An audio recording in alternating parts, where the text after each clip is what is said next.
माझं तर सर्वस्व हरपलंय,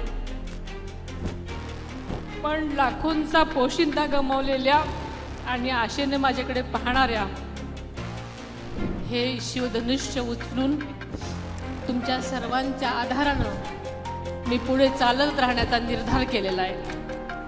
दादा गेले, पण त्यांची स्वप्न अजून जिवंत आहेत आणि ती स्वप्न पूर्ण करण्यासाठी मी आज रणांगणामध्ये उतरलेली आहे।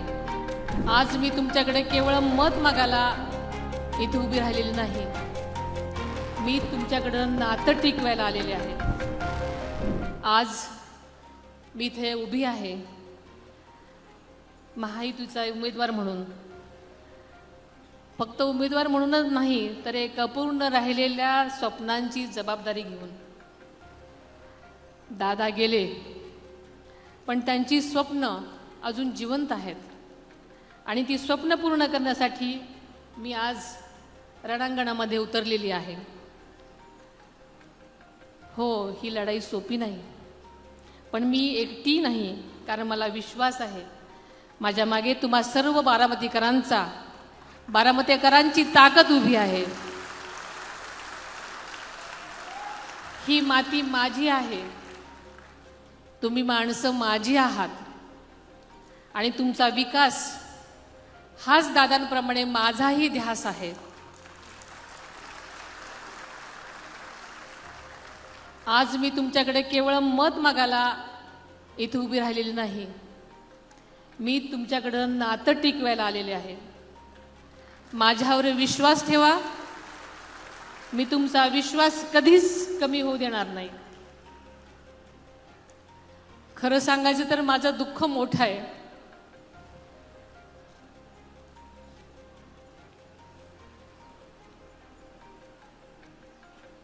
माझं तर सर्वस्व हरपलंय,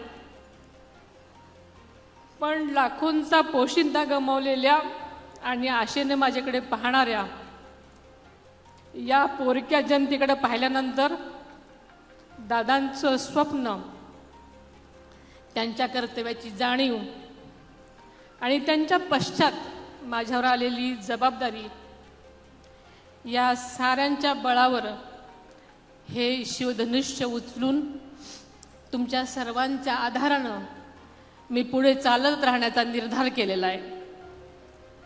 मी आपल्याला माहिती आहे की नेहमीच सांगत आले की आदरणीय दादांची जागा कोणीच घेऊ शकत नाही, पण त्यांच्या विचारांचा, त्यांच्या विकासाचा आणि त्यांच्या कार्याचा वारसा पुढे नेण्यासाठी मी पूर्णपणे ताकदीने प्रयत्न करीन। दुःखाला कवटाळून न बसता जनसेवेसाठी मी दादांच्या पावलावर पाऊल ठेवून उभी आहे। माझ्यासोबत कुणी असो वा कुणी नसो, जोपर्यंत तुम्ही बारामतीकर जनता माझ्या पाठीशी आहात तोपर्यंत मी थांबणार नाही, मी खचणार नाही, मागे हटणार नाही।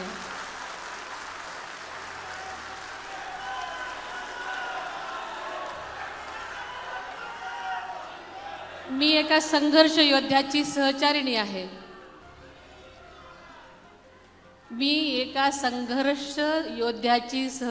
आहे, येसूबाई जशा लढल्या, अहिल्याबाई होळकरांनी जसा कारभार चालवला आणि आपला लोकांना न्याय दिला, त्याच निष्ठेने मी तुमची सेवा करेन।